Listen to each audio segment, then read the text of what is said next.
ume. Right now it's ume season. It's right during the rainy season at the end of spring, very early summer. We have our ume with us. You want to make umeboshi when the ume is kind of yellow and a little bit red like this. In supermarkets and stuff they sell the ume green.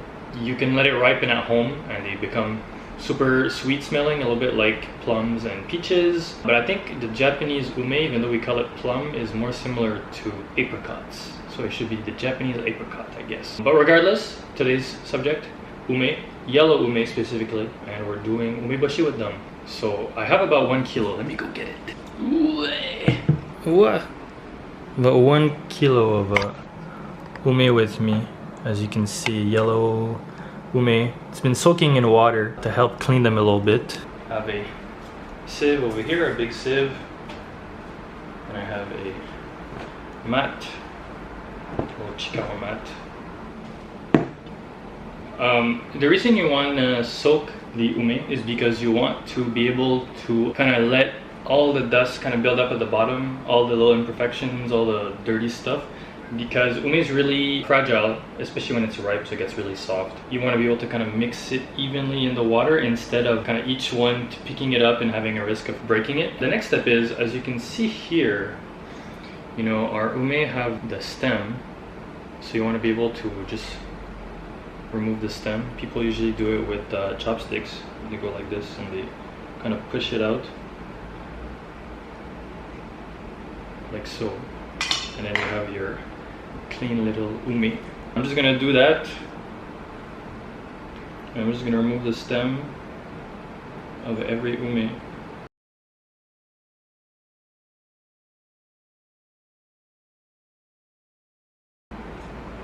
Alright, so we're done removing all the little stems from our ume. I'm gonna re-soak them while I prepare other things. But basically I'm gonna re-soak them because now, like, underneath the stem, underneath where the stem was, now, you know, there's exposed areas, so we're gonna clean that again. And then while they're soaking a little bit, we're gonna prepare some other things. So, you know, back into the bowl they go. Just be careful with them because you don't want to crush them, especially the softer, more ripe ones, which I have a few.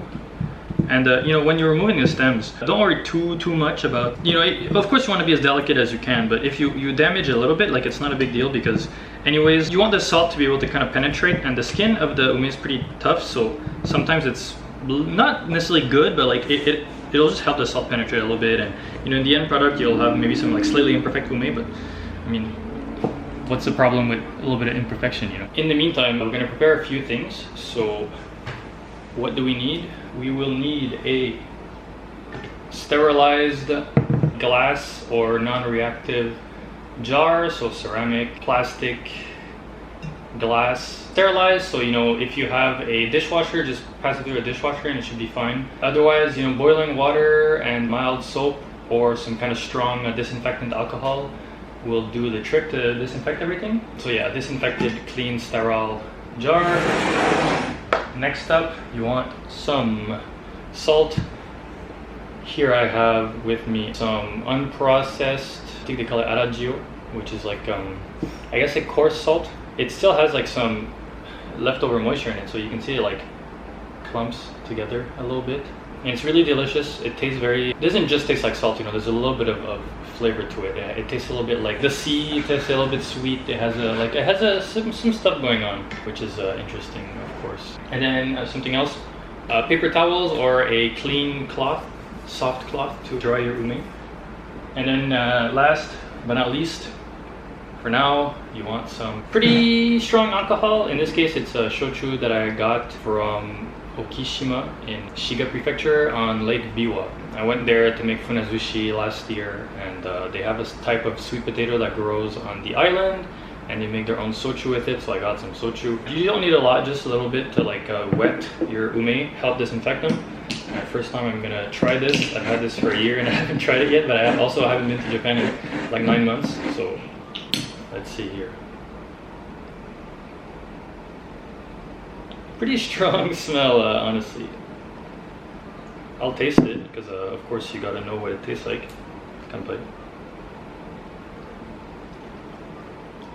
Ooh, I'm gonna go disinfect this. But I'm not a big shochu drinker, and usually when I do, I drink it with hot water. You know, I haven't had much shochu in my life, but I like this one. You know, it's a bit sweet, of course, like most potato shochu is. There's good earthiness to it, slightly fruity, which I think is gonna, you know, I don't think like how little I'm gonna use versus all the ume that I have. I don't think it's gonna affect a crazy amount, but it might lend a little bit of a fruitiness to it. We'll see. Go clean this because I drank out of it to sterilize it, even though there's strong alcohol in it, but still, you know, better to be safe with these long fermentation things. All right, we're back with our ume. I'm just gonna take them out and dry them. Ume have pretty leathery, I guess, leathery skin, so it's a little bit impermeable, so the water is kind of gonna slide off, but it's just like you don't want too much residual moisture, especially not here in the little stem area. So just make sure to dry this properly so that water doesn't get trapped in here, and then you're just gonna repeat your usual little drying procedure. I'll see you when that's done.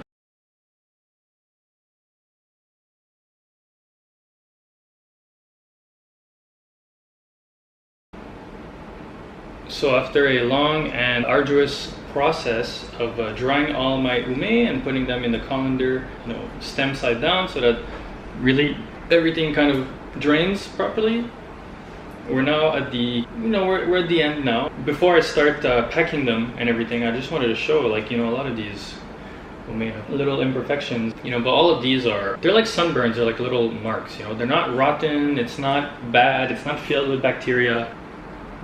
All that stuff is good. So as long as you don't see any rot, you don't see any mold, you don't see any overripe, really mushy fruits that are gonna break apart and have a risk of like contaminating the rest, because if they're overripe, then they also might have mold or be on the verge of going bad.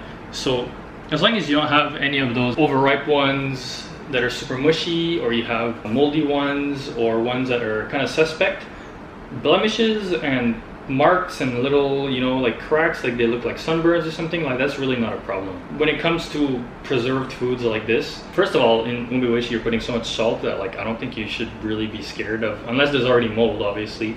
I don't think you should really be scared of it going bad, because there's just so much salt and it becomes so acidic as well over time. You're disinfecting your stuff properly with alcohol, and you're adding red shiso later, which is going to, I believe red shiso kind of has a little bit of like antiseptic aspect to it.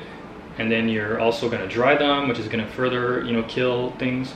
So really, unless they're obviously suspicious and look bad, not look bad as in like visually they have issues, but more so like you can tell that they're bad just from visual. Like humans are pretty good at that. You know, you can keep your imperfect ume, obviously. Preserved foods like this, you know, I feel like the entire point is to preserve what you grew. So if you're like, this one's ugly, I'm gonna throw it away, it goes against the purpose of preserving food, because it's like, well, I'm gonna do a preserved food today, but I'm also gonna throw away all the ugly ones. So you're not really preserving food, you're wasting food and then preserving the nice ones for the sake of preserving them, rather than preserving what you have to be more in touch with nature and with the seasons and the cycle of how things change, and to be more in touch just with human history as well. So that being said, next step, pretty simple. I'm gonna put these ume back into my bowl, which now has been cleaned again and dried, and we're gonna do 2 batches. So first batch, about half. That seems like about half. And then we're gonna take our umeshu, not umeshu, we're gonna take our shochu. And we're just gonna sprinkle We're gonna sprinkle our shochu onto our plums, which is 1, gonna help with the last kind of step of disinfection, and 2 is going to help the salt adhere to them. I'm just gonna toss them around a little bit, but you don't want to be too aggressive because you don't want to damage these delicate ume. It smells good, smells like shochu, smells like plums, it smells delicious. And then the next step is you're gonna add your salt to this, and then we're gonna do the second batch, or we're gonna umeboshi and then a little bit of salt. But you want to keep some salt too for layering purposes in our jar. And the other thing you want to do is you want to have between, if you want to do it like traditionally and very safe, you want approximately 15 to 18% of salt maybe even 20% salt. It's very salty, but umeboshi is like the saltiest pickle I think they have in Japan. I will do 15% because I like salty umeboshi and I like to be more in touch with what people used to do. More modern versions of umeboshi use less salt, as low as like 3 to 5%, but that's like depends on how safe you feel, how much tradition versus kind of new wave you want to be, and everything. But you know, you can also do it in a jar, not a jar, but like in a resealable bag and add some weight to it. You can also do it in like a not sous vide bag, but like a vacuum sealed bag, which is very safe. If you have like, if you're very confident in your skills at observing fermentation to make sure that nothing's going wrong, and you have like a very safe environment as well, like a sous vide bag or a vacuum sealed bag or something like that, in that case, you could go lower with the salt. But I'm gonna do like traditional style, well, traditional from what I've heard, about like 15% salt. So I already have my salt weighed down. It's 15% of 1 kilogram, which is 150 grams. Very easy math. Sprinkle my salt into this. This is a kind of natural, kind of unprocessed salt, so it's kind of clumpy and everything. This salt also has a lot of nigari inside, an element from the sea. I think it's from seaweed or something. And it helps with making tofu. The nigari is what is used to coagulate tofu, basically. It's like rennet for cheese. Oh, it smells really good. Like salt, like oceanic with the alcohol fumes and the ume sweetness. It smells very, very good. You could just do your layering of salt and the plums in the jar, but I like to do it with the alcohol because it helps, like I said, to adhere, and it helps with the last sort of disinfectant step. So here we go. Just a little moving around, but my jar is pretty small, so you gotta be careful not to ruffle around the ume too much. And we're going again with some salt. Alright, so now that we have our alcohol and salt covered ume, the next step is going to be to do our jar. So just a little bit of salt at the bottom. It smells really, really good. Okay, and then you're gonna basically deposit your ume in layers. Oh, sorry, you can't see what I'm doing.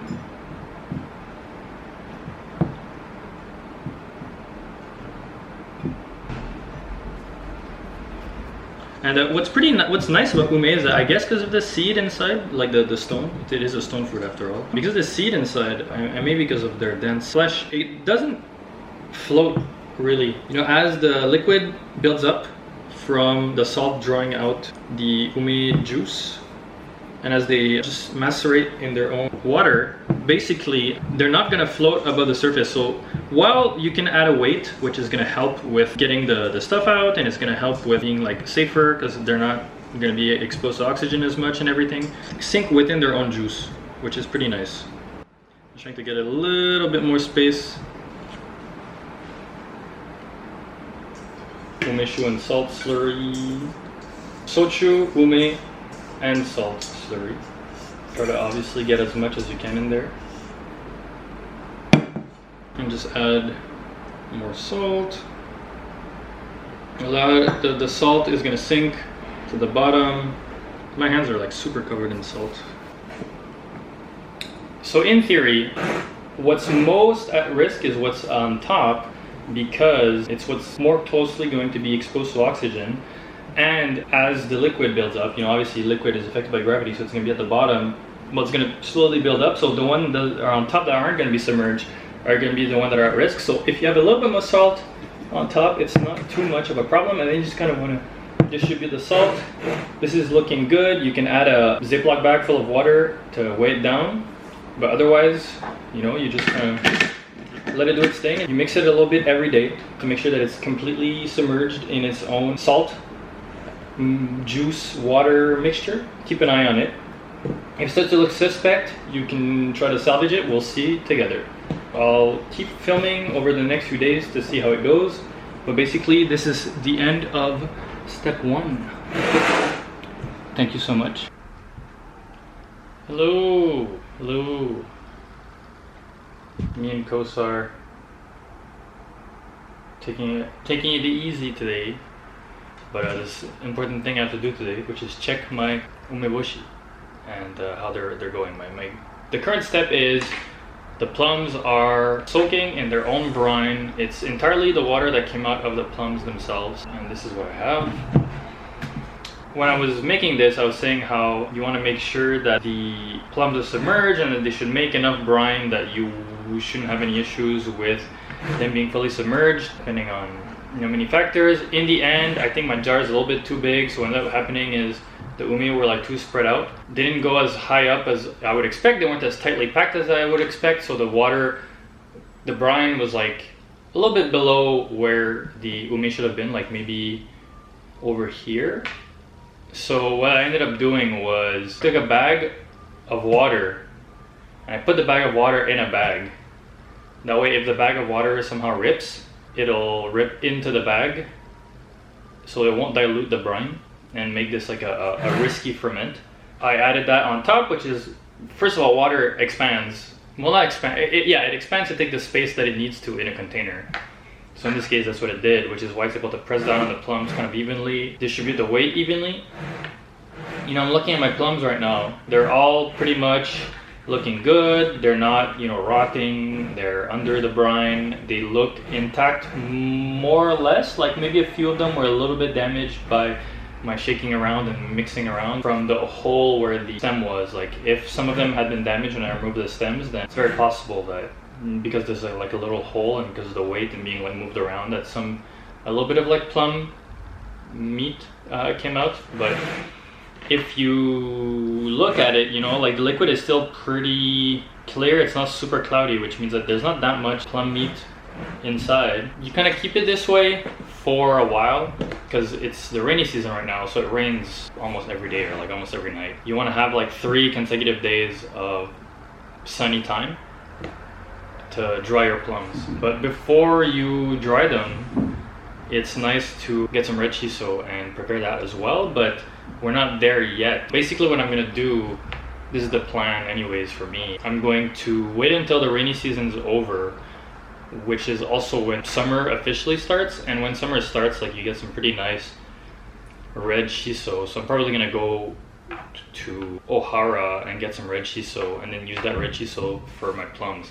And like more or less, as long as they're submerged in brine with how much salt there is in there and how sour it is, they won't go bad. You can keep this more or less for, not for as long as you want, but you can keep this for quite a while. So, if it takes a little bit of time for me to go to Ohara and get some red shiso, or I ended up giving up because like I can't find a time to go to Ohara and I go to the grocery store to buy some red shiso, or I ask my friend to get me some red shiso, then so be it. But if it takes a while for me to get to Ohara, then at least I'll be able to, I'll know they'll be safe until I get my plums. And as long as I have 3 days of consecutive dry, sunny days, then I'll be able to dry them no problem afterwards. And you want them to pickle with the red shiso a little bit as well. So, you can kind of try to time that stuff out to get good timing. And the other thing to consider about these plums and them pickling and everything is I'm doing it with plums because it's what they do in Japan, and it's these fruits, they've been, like the process has been pretty well studied, researched. Like it's,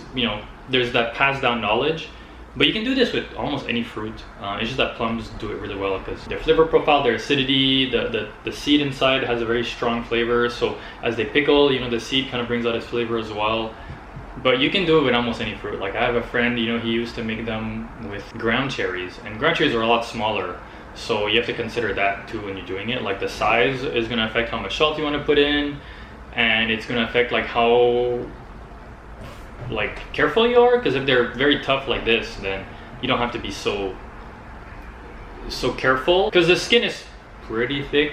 They're pretty fragile still, but compared to like something else, like a more delicate fruit like a strawberry or something, this is not so bad. So, but you can do it with any fruit. You just have to salt them, get the brine out, let them soak in the brine, pickle them with an aromat of your choice that also helps maybe preserving them, in this case the red shiso, but you can do it with other things. And then you dry them. And if you have a dehydrator, you can use a dehydrator. It's just that you have to really dial it in. I'm gonna try to air dry them, do it the old classic fashioned way, because I want to learn how that works and everything. Make sure you're submerged in brine. If they're not submerged in brine, you can either make sure that your salt is dissolved and mix it around to make sure that it dissolves properly. That might be why you have not enough brine. But if you see that all your salt is dissolved and your brine is still not high enough, You can either make your own brine by doing like a salt solution and adding it, but it's gonna dilute the flavor a little bit. Or you press them down, but you want to press them down with something that's kind of gentle because you don't want to just crush all your plums. You know, the weight doesn't have to be that bad. It's just enough to make the brine. Other than that, you know, keep this the way it is until it's time to pickle them with red shiso, and then a little bit later, dry them and you're good to go. Hello, it's the end of the rainy season and I've finally acquired red shiso with me. So now it's the part where we process the red shiso and add it to our currently marinating umeboshi. Well, they're not boshi yet, that means dry, but like to our ume.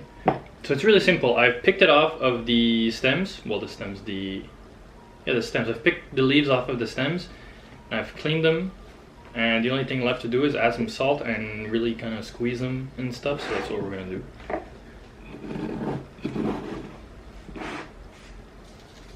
You want to add your salt and you want to squeeze the salt in and draw out a lot of the moisture. I believe it also removes an acrid, kind of unpleasant, almost like tannic and kind of unpleasant feel. And so that's what we're going to do. It looks like I have a lot of leaves, but really the more you squeeze them and get the salt in, they'll really become much smaller and be easier to work with. Right now the bowl's a little bit too small for them. You can do it by feel in terms of like the salt, or you can add a specific percentage of salt, which I would recommend to be around 10% of the shiso's weight in salt. In this case, I'm gonna go by eye. The other thing is, if you're gonna add a specific percentage, you wanna add it in multiple batches. Okay, the water is starting to come up. I squeeze it. A dark red, purplish liquid comes out, and you want to get that out of your shiso. So that's what we're doing. We're gonna squeeze our shiso, get the juice out, get the salt in. You can be pretty rough with it, like the shiso doesn't have to be intact. It can get all, because it's gonna dry with everything else and marinate with everything else. You're not really gonna eat it, nor is it really gonna be possible to kind of display it nicely once it's dried. So that's kind of why you can do this right now and kind of be rough with it. So this entire bowl full is now just this ball, which is why you can go ahead and be pretty aggressive in the amount of shiso you want to include in here.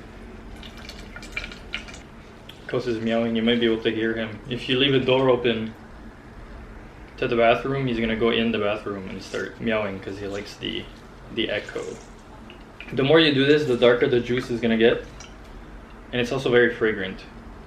So right now, I have my... Wow! Now you just want to do this again. So I'm going to add a little bit more salt and I'm going to squeeze a little bit more.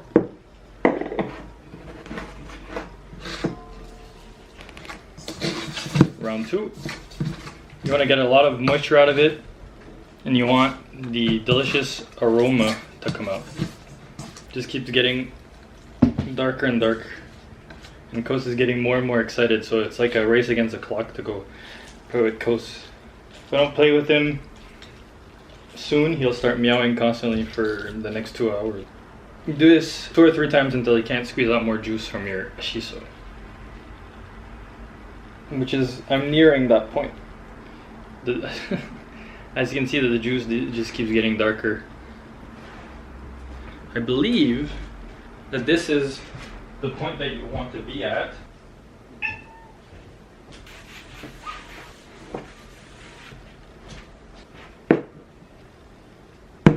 We're pretty much there now. We have our ball of red shiso, we have our ume that are fermenting, not really, well they are fermenting, but it's a very slow fermentation. It's more like they're pickling in their own brine, and they look plump and intact for the most part. Kos is starting to get wild. I'm gonna smell it. It smells beautiful, it smells like plums, and nothing wrong with the aroma. Nothing wrong with the aroma, everything seems fine. I'm gonna remove my weight, which in this case is just a bag of plastic with water. And we're gonna add a little bit of our juice from here to the shiso. just help moisten it a little bit. I'm also gonna taste it. It's very sour, which is what you want.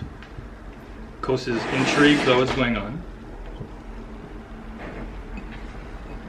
Just moistening it a little bit, and because we're introducing acid to this, it's becoming a very bright red instead of a dark purple.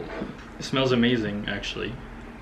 And now we're just going to add our red shiso and try to kind of distribute it.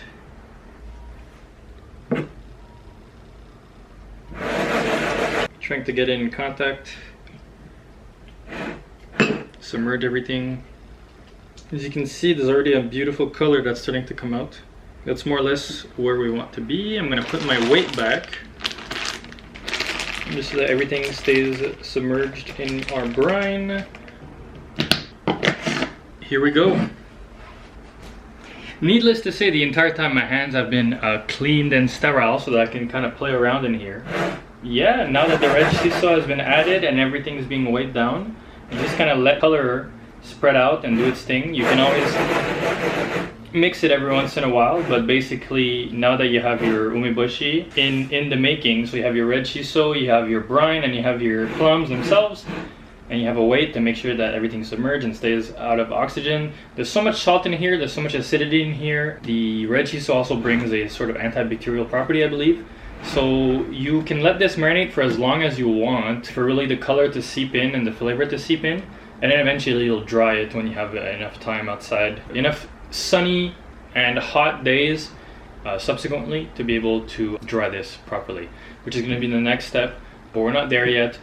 These plums have been in their own brine for almost a month now, maybe a little bit more. It's been in for basically the entire rainy season. I was waiting for the red shiso to be in season, which is usually at the start of summer and the end of the rainy season, which is why I have it now. And now we're just gonna let it do its thing. We're gonna let it get colored. We're gonna let it get more fragrant and more delicious.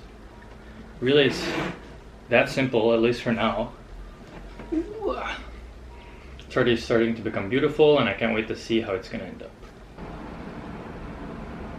It's finally time. I've kind of come upon a long problem, which is that my balcony was being renovated. So for quite a long time I couldn't use my balcony to dry some stuff, such as, well, the most important stuff really, my umeboshi, which are now, what's the word I'm looking for? Perfectly marinated. As you can see, beautiful color and everything. You know, they really absorb the red shiso's aroma and color. So we're good. I'm leaving them on a bowl like this just for the sake of dripping for now. And then the next step is the red shiso itself. So we're gonna dry this as well. And then of course, all the juice that came out. It's got a beautiful color. I mean, look at this. Today is the first day out of 3 for drying the umeboshi, which is the bushi part of umeboshi. Basically, umeboshi means dried ume being plum, but like I said last time, they're more like apricots really. You know, they're dried plums. So step 1, clean them and everything, and then put them in salt, which is gonna draw the moisture out. We've done this already. Step 2, once the rainy season is more or less over and red shiso is in season, you salt your red shiso, squeeze all the kind of bad juice out of it, and then put your red shiso in the ume juice, which has basically formed a sort of really sour and salty brine. That sourness is going to turn the purple red shiso into, well, the red color of the red shiso. I believe, if I know my food science well, it's because it's filled with anthocyanins, and anthocyanins are kind of purplish, and then once they're exposed to acid, they turn kind of more bright red. And it's also like a good antioxidant, if I'm not mistaken. Like most very colorful things, you know, very brightly purple, red, blue, and so on. Those things tend to be full of antioxidants, so it's very good for you. I also believe that it helps with the preservation as a result. And umeboshi, of course, are filled with citric acid, and I believe a little bit of malic acid as well, which are going to help. Also creates a lot of sourness. One thing that I don't think I mentioned last time, if I did, I apologize if I'm reading myself. The seed, the pit, the stone of the stone fruit contains a fragrant molecule called, I believe it's benzaldehyde. Or it is an aldehyde for sure. Pretty sure it's benzaldehyde. Benzaldehyde kind of has like an almondy, kind of like little nutty, fragrant taste that is reminiscent of certain sweets and desserts you've probably had. The long kind of, I don't want to say gestation period because that sounds gross. The long marination period has kind of leached some of the benzaldehydes into the brine, so it's also quite fragrant. You know, this vinegar over here, I say vinegar, but in theory it's not vinegar because it hasn't gone through alcoholic fermentation, which has then gone into an acetic acid fermentation. This is just like a really sour and salty brine because the ume will release a lot of sour juice naturally, and then the red shiso also kind of brings a little bit of acidity. So this is, even though they call it umesu, aka ume vinegar, this is not a vinegar, but you can use it in a just like you would a vinegar. So you know, if it tastes like vinegar and it looks like vinegar and it's used like vinegar, you could say it's vinegar. I mean, really it's not such a big deal, you know, this is just semantics. So this is ingredient 1 of this entire process. You get your umesu, and then, you know, the second ingredient you get is the yukari, which is going to be the dried red shiso. This has been infused with the benzaldehyde, it's been infused with the aroma of the ume, it's been infused with the sourness and the saltiness of the brine. Once this dries, it'll become super concentrated. You make a powder out of it, and it makes for a really great seasoning. You know, on plain rice it's delicious, therefore it makes some really great onigiri, but you can use it on a bunch of things. It's really versatile and delicious. But you can also eat the leaves like this. I actually really love the flavor.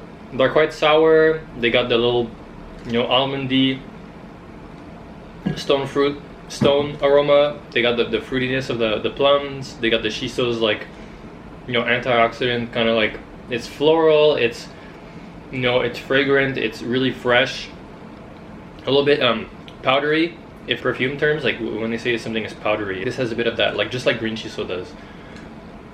Really good. I haven't decided if I want to keep it a little bit, just eat as like pickles, and then dry the rest into yukari, but I'm gonna probably dry most of it. And also it kind of leaked, but it leaked a beautiful color, so it's who cares. Kind of the main ingredient of that we're gonna get out of this is you're gonna get your umeboshi. I'm gonna show you how I'm gonna dry this, and then I'll clean this up afterwards. But basically, you want a kind of cool device. I said device like it's some sort of technology, but a thing that hangs, and it's a net, so insects are not gonna get in, birds are not gonna get in, you know, nothing's gonna get in, but the air can circulate, so you'll be able to dry your stuff this way. And then because this, you know, are also to dry, they're basically, what do you call them? Sieves. So this is also, like, air can circulate through this. So we're gonna have our air circulating through this, and it's gonna be protected, and then these things have their air also circulating. The water can drip out, and you know, you want 3 days of sun and ideally dry air. But in Japanese summer, let me tell you, there's no such thing as dry air. It's humid every day. Basically, the first day you leave it until it starts to get dark, bring it back in.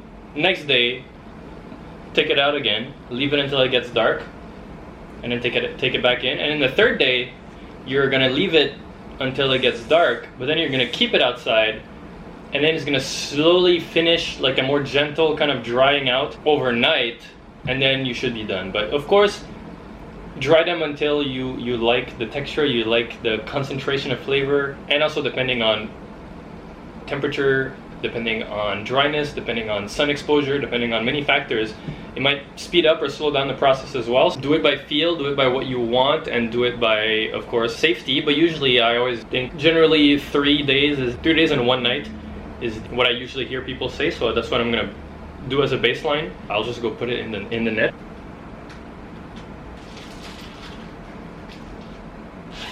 There we go, look at that.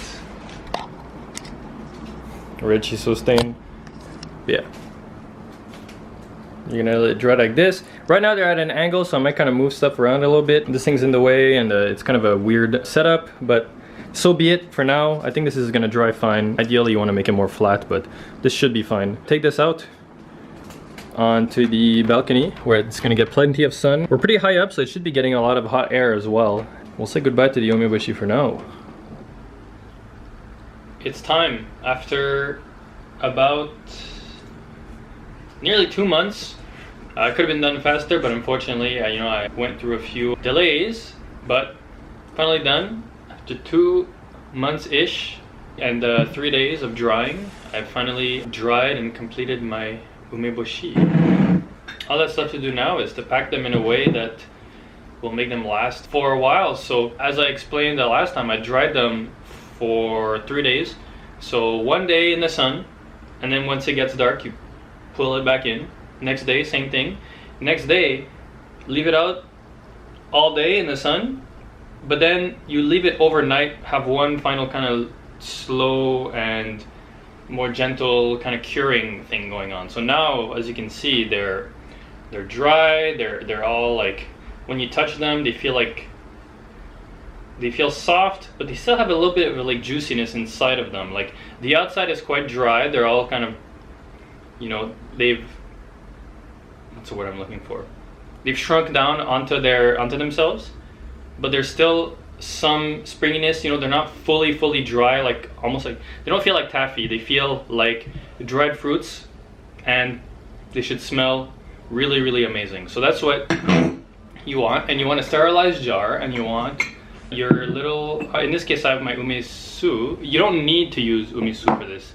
You can just store them as is in a jar. And because they're dry and they're really salty, because we did 15% salt and they've brined in a very sour substance, they will keep for a very long time. However, if you want to help keep them a little bit longer and you want to give them a little bit more flavor, better color, and do it a bit more, I think it's more traditional. You will dip them in, just dip them. You don't want to pickle them because then you're gonna just rehydrate everything. So you want to dip them in the liquid, in your umesu, and then put it in the container, and then just the little bit of residual kind of vinegar brine that's going to be on the surface is just going to help to soften them up just a little bit and help them keep longer, because this is super salty and super sour, and this is also obviously salty and sour. Choop, choop, choop. Everybody likes to play with their hands, so that's what we'll do. Really simple. Pick one up, put this closer so there's no drips. Dip it in, just one single dip, let it drain, and then put it in your jar. And we're just gonna repeat that, and coast is in the way, but that's not gonna stop us. Repeat it, put it in. It's as simple as that. That's the last step.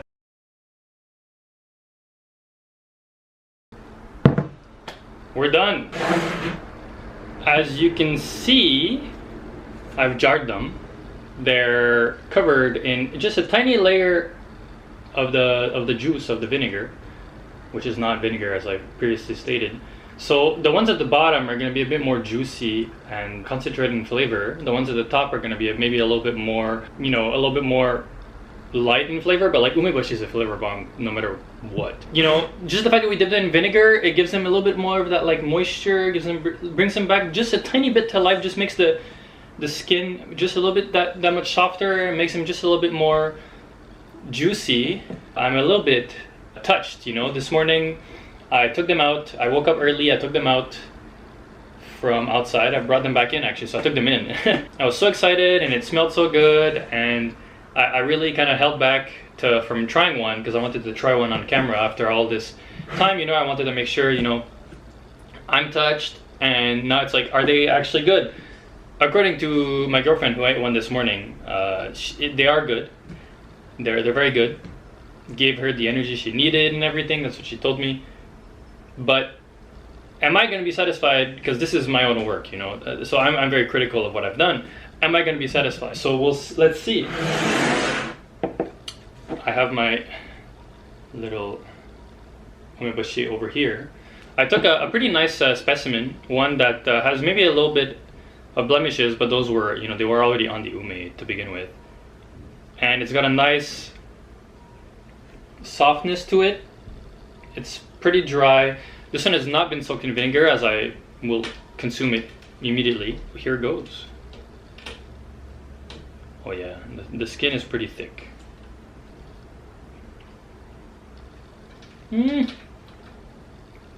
Oh yeah, it's delicious. It's everything I could have wanted in an umeboshi. This tastes like the kind of umeboshi that I like. It's quite salty, very sour. It makes you salivate a lot. And I want to show you the inside because I think it's beautiful. It's bright pink, red, purple. It's still got some like juiciness to it, but the outside is like leathery and nice, and you just kind of eat it. But before I finish eating this, I wanted to say Umeboshi, I believe, is the saltiest and most sour pickle in Japan, but this is because of the fact that it's meant to be preserved for so long.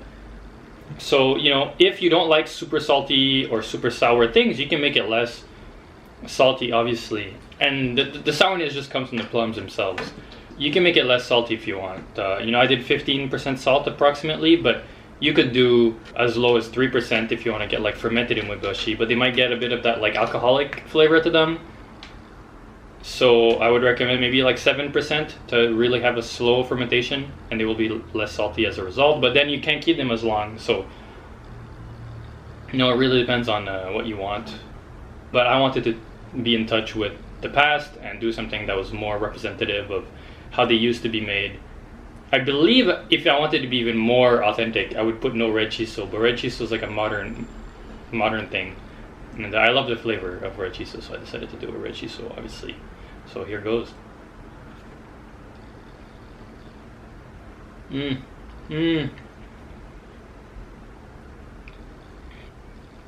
then you suck on the stone to really get everything out of it, and it really hits you with the kind of almondy benzaldehyde thing, where it's got a bit of an alcoholic note, but without the alcoholic, you know, the taste of alcohol, but it has like flavors reminiscent of what you find in certain alcohols, you know, like a maraschino, or other kind of herbaceous, fruity, you know, infusions. I don't know much about alcohol, but a friend of mine always says that these they have a little maraschino-ness to them.